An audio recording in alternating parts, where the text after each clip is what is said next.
going, everyone? Hey! That is, well, thank you very much for having me. I'm very glad that you explained why I've been invited, because I was thinking much the same.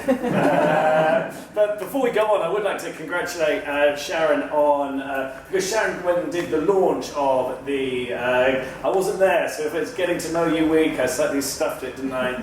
Yeah, okay. But when we did it at the Sunday Assembly, and just to show you how hard Sharon works to promote the greeting cards industry,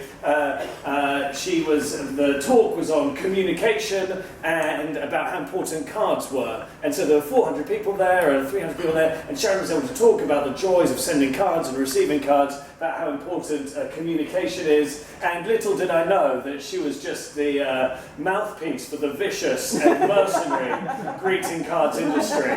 But the great thing is that the reason, in fact, that we really wanted to have her there was because that is what, when speaking to Sharon about it, the values that Sunday Assembly has of connection, of reaching out to people, of trying to create relationships and make them stronger, are things that we really have in common. Though admittedly, having me here, I am probably your nightmare, the nightmare of the greeting cards industry. I am maybe the typical man.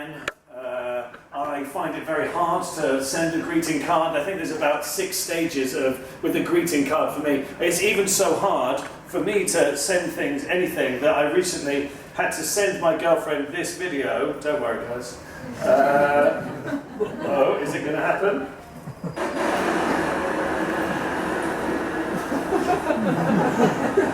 Just to show her that I had in fact sent something in the post.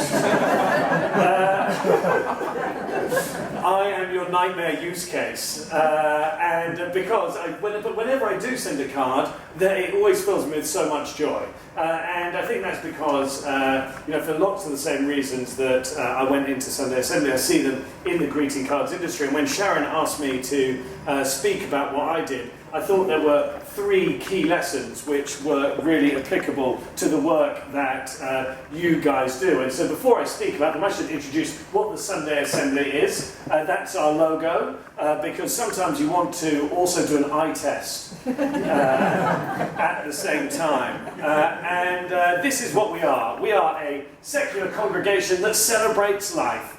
Essentially, if you imagine church, but done in a way that everyone could join in, with pop songs and TED-style talks and tea and cake at the end, all wrapped up in community. That's what we do.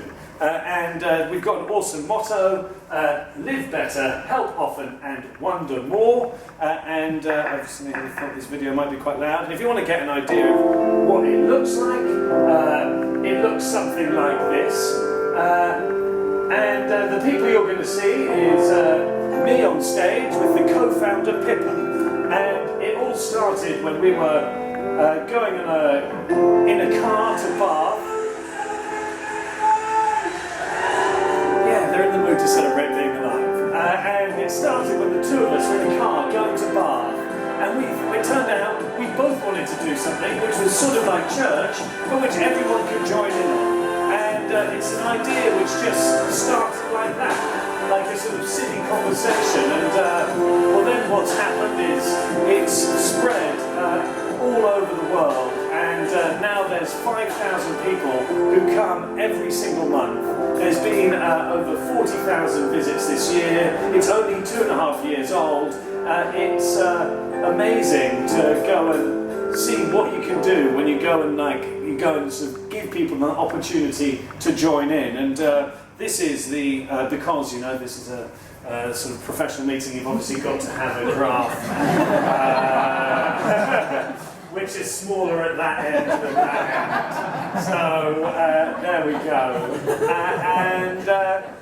And yeah, one of the way I sort of sometimes like to think of it is, and it's all, that it started a conversation in a car, but for me, it started even before that, about 9 years ago, I went to a Christmas Carol concert, and I thought there's so much about this that I love. I love the singing, I love the community, I love people coming together to think about helping each other and to think about improving themselves. I also like to have tea and cake and chats to strangers, and it was a shame that there was one bit of it that I didn't agree with, And I thought, wouldn't it be great if you could do it in a way that everyone could join in? And the analogy I often use is if you had a shoe with a stone in it, and you really like the shoe, you wouldn't get rid of the shoe, you might just remove the stone. And then I once explained that when I was speaking to an ex-bishop, and he said, he looked at my hair and he said, my hair and my beard, and he said, "Oh, well done, Sanderson. You've just done your first parable."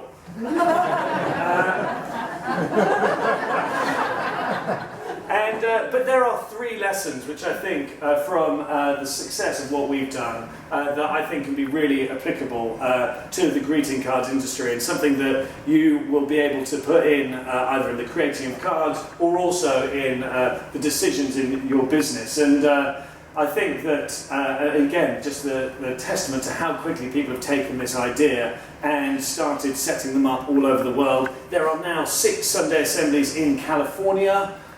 Who would have thought that a slightly crazy movement would be picked up there so quickly? It's a surprise to all. And I suppose these are the three key lessons that I would like to share with you. And the first one is the power of copy, the power of writing, the power of words to communicate an idea, and how effective that can be. The second is on the power of connection, the importance of connection, and how I think nowadays, in today's society, it is missing more than ever. And I just love the fact that when any people are committed to making that happen. And the third one is the power of positivity. And the Sunday Assembly is a celebration of life, and I think that nowadays there's just more and more bad news which is being put out. In fact, people, when people do studies of what viewers think of news, if you put the amount of bad news below 70%, people won't watch it because they won't think it's news. And so that's what we're confronting. Everyone's living in this, and to actually come up with something positive it can be really powerful. And before we kick on and explore the power of copy, I should just say how we got Sunday Assembly started. It began 2 people in a car with an idea. I'd never really shared with anyone this idea that I wanted to start my own sort of non-religious congregation, because it's always embarrassing, particularly with this beard. This is the sort of beard which lives on a compound in Nevada, has its own cult, and multiple wives. But instead I shared it, but then we had this idea. We knew we wanted to get people together to go and sing songs, but nowadays in this, in the sort of the competitive marketplace, when you've got to do anything to get cut through, one thing I learned from doing comedy was it's one thing to have a good idea, but to also go and get that idea and express it in a way that people will remember and can explain to someone else in a sentence, and 2, that they will actually want to tell people in a sentence. And so even though the Sunday Assembly is a celebration of life, I, in the press release, described it as Britain's first, this is not working, Britain's first atheist church. It wasn't only for atheists, it wasn't really a church. It was slightly a lie from start to finish, but because of those 2 words, in fact, people wrote about it before it even launched. There was a story in Gawker, there's a story in CNN, there's a story in the Evening Standard. At the first one we did, The Guardian came, The Independent came, and suddenly, because of that, people wrote to us from all over the world. And it was just those 2 words which enabled us to go and actually have people write about us. So whenever I'm thinking about doing something new, whenever I'm thinking about, and I have lots of ideas for businesses and such like the whole time, then I always try to find out what is the way to go and describe what you do in a way that will cut through to lots of people. Okay, it's working now. That's an idea from Seth Godin, Unleashing the Idea Virus. So just if you ever got an opportunity for copy to go and put it through that, I don't know if anyone else here has saw those recently released a pair of sunglasses, which turned your real life into Instagram. Now, in fact, they're just normal sunglasses, but they had decided to describe them in a way which everyone would write about, and this Kickstarter went and had got £300,000 within a month, just because they'd come up with something which went and tapped into a zeitgeist. And the second part of what I've learned of the power of copy comes from our motto, which is live better, help often, and wonder more. It's a very short sentence which isn't really grammatically correct in any way, shape or form, but one thing I noticed was that after just coming up with it, suddenly seeing people writing to me and then having them in the footer of their email. Suddenly people, I'd just be going around and go, oh, that's not very help often, that's not very live better. And it was a real surprise for me because those words had first been written in this document, which was called Beliefs, First Draft, because you've got to start somewhere. And so what is it about these words which has cut through? And I think that there's really two things. One, it sums up something really easily. It's something that's very aspirational, but at the same time, it doesn't cut anyone out. And I think the second thing is, it just meant from the moment people heard about us and they found out what we were doing, is they knew the values of the organisation. I think that in business, there's often a thing that we start building something and it's only afterwards, when you get the brand consultant in who goes, why are you doing this? That you think, oh, actually, why are we doing this? But right from the start, we were a 100% values-driven organisation. And it just meant that anything that we did after that, everyone knew why we were doing it. The second thing that I've learned is the power of connection. The Sunday Assembly is an entirely community-based organisation. The one in London now has sort of 300 to 400 people who come every single time it happens. There's a further 2,000 people around it, and there's people who come from St Albans. There's people who come to a service in London from Southampton. And I think across Britain and across the developed world, there is such a need for community because it's dying out. And I think this phrase that I found in a book recently just summed it up. That it's a Xhosa saying, and the Xhosa are a tribe in southern Africa, and there's a click in their name, which I don't dare to try to attempt. Maybe. I dared it. And it's that people are people through other people. That so often in this life we go through alone, so often we've got this sort of idea that we're connected because we're on social media, because we're texting someone, and in fact that's not real connection. You really come into life through these connections that you create, and I think that cards certainly go and hit that button way more than anything else. And it's also really important to be trying to do that because I discovered this statistic recently, and it's from Relate, and 1 in 10 people in the UK have no friends and no family that they can call on when they're in trouble. And I think it's just worth sort of like thinking about that sort of world that we live in. And I would say that my challenge to you is, what can you guys do about that? I don't know, it seems like the sort of issue that could really be espoused. That greeting cards are the start of a relationship, but how can it go further? One thing that we've also seen through the Sunday Assembly is that there's people out there who are dying to really take part in meaningful activity. And so, and I think that there's a lot of internet companies, they go out there and they use this desire for connection. That little red button on Facebook, those little red buttons on every single sort of Twitter or Instagram, so that when you go on, you think something great's happened. You think that someone has liked you, but in fact, they've just pushed a button. And so I'd say that one thing that I've learned is that there is this huge desire for connection out there, and that if anyone is able to find a product or a service or a way of answering that need, not only is it really important in Britain today, but there's also probably going to be an opportunity there of some type. And then the third thing I'd like to say is just talk about the power of positivity. The one thing the Sunday Assembly is